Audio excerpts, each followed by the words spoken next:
everyone. We're back with Ken Dombrowski, Executive Life Coach and Master Hypnotist. And today we have part 2 of our new series, Get Off the Couch. In the first part, we talked about comfort zones. I think today we should talk about habits. How are habits affecting people getting or staying on the couch? Well, habits are really a huge part of everything that we do. Want to have a little bit of an understanding, so I'll go a little bit into how it works, and it's that way it makes more sense. We have two parts of the mind, your conscious and your subconscious. Now, most people have heard of both of these two different parts. Conscious is what you're walking around with and seeing and hearing and interacting with the outer world, but your subconscious is all about your inner world, your inner self. And it's all about programs and taking care of your body. For example, programs that tell your heart to beat all day long without you ever thinking about it, tell your lungs to expand and contract and bring in air and push out, to push the oxygen into your bloodstream, and so many different functions. That's all in the subconscious mind. We're talking like trillions, millions, billions, trillions of functions that are being carried out every moment of your entire life in your subconscious mind. So when you think about that extreme complexity, so much going on there just to keep us alive. Well, we understand that a habit can also become a program. Something we repeat, it gets some kind of a reward from it, or there's something about it, a habit, and sadly, bad habits do create easier than good habits, just kind of the way it is. But we can create bad habits that then become a program. So that's where it becomes dangerous. Because you want to really think about how important is a program. Programs are considered critical, such as telling your heart to beat 1,000 times a day without you ever thinking about it. So once a habit kind of crosses that bridge, so to speak, and becomes a program because it's been ongoing long enough, the subconscious mind simply decides, oh, this is something we can't live without now. So it is now hereby ordained a program, so to speak. So it's given that same critical status. So the habit of, say, sitting on the couch for a prolonged period of time, whether it's a habit of playing video games or watching TV or whatever it is that you're doing there, that now becomes a critical habit in the mind that if you get off this couch and don't return, then something's wrong. Just like as if your heart didn't beat like it's supposed to, it's going to identify that there's something wrong, and it's going to do everything it can to get that heart beating normal again. Same thing as if you get off the couch, it's going to say, oh, wait a minute. The program says you have to be on the couch from this time of the day to this time of day, and then you maybe can transfer to your bedroom and go to bed. And then when you wake up in the morning, your habit says, your program says, get back on that couch. Okay. So we do know in mental health sciences, actually there are two ways to affect change in human subconscious programming. I'll give you one of them. One of them is trauma. A traumatic experience can affect change in a subconscious program. However, the problem with that is we don't want to go around inflicting more trauma on people. Everybody's already had enough. And it's really the bigger problem is it's not likely to result in a positive change. It's usually going to result in more fear or more anxiety, more depression. But I'll bet you'll be able to guess the second way. That's only two ways, the second way to affect change. Hypnosis. There you go. Hypnosis. So hypnosis is really great because we can be kind of surgical with it in a sense. We go into the subconscious. We know what we're going after, what we need to replace, and what to let go of and what to replace it with.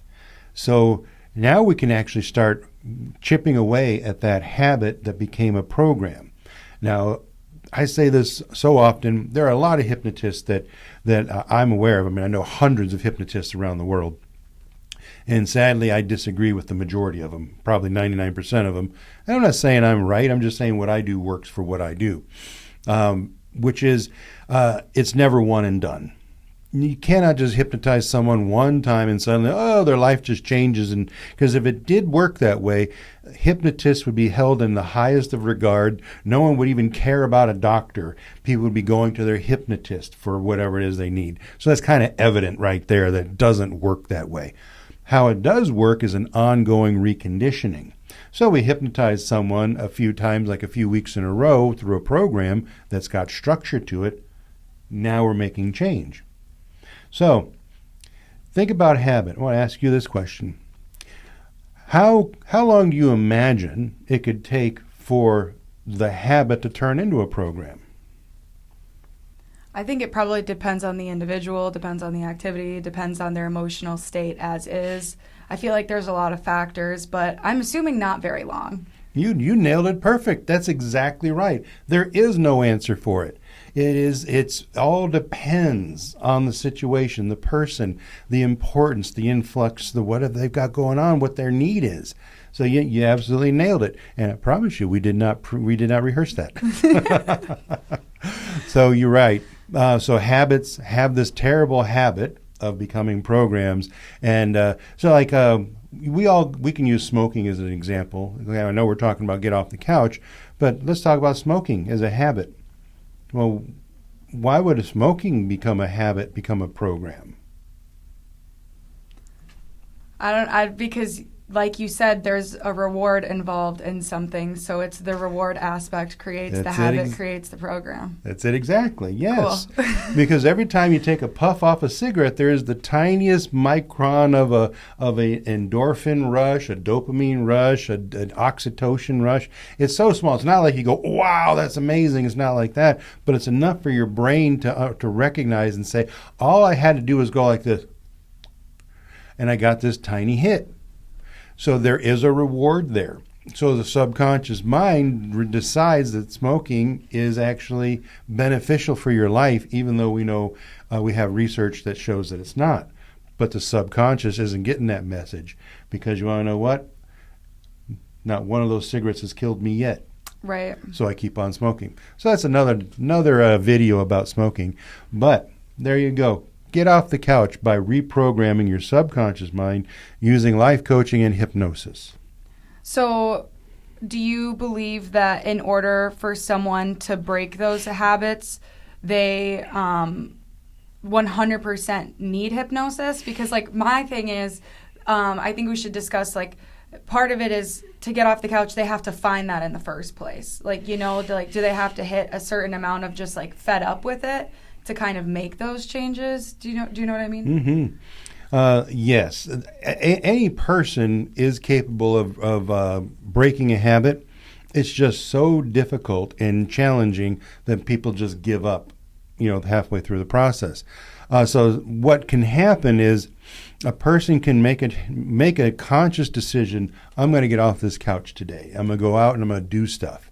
The things that I'm afraid of or the things I just don't want to do or I'm annoyed by, I'm going to do them anyway, no matter how hard it is. And then they might feel good about themselves at the end of that day, but then probably the next day they're going to be right back on the couch again.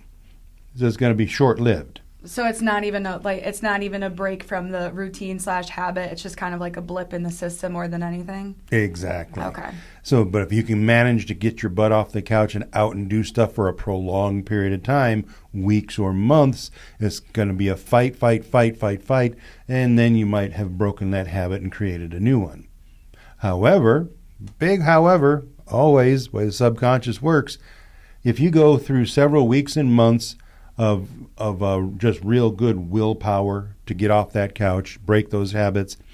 But one thing out in the world happens that is, it doesn't even have to be traumatic. It can just be unsavory.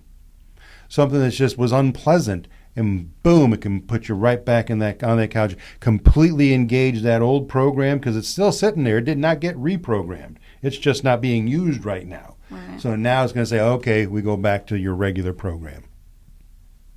That's really good to know. I feel like that's an interesting topic when it comes to habits because everybody has them, whether they realize it or not. Mm-hmm. Most people actually minimize things as just habits versus something that has actual weight in their life. So it's definitely a very interesting topic, and we see that, again, a lot with smoking. Mm-hmm. Not a smoking video, but still. So I think that's a very good topic. Thank you so much for sharing that. No, my pleasure. Thank you for joining us for part 2 of Get Off the Couch. If you'd like more information on what we do, give us a call today. Have a great day.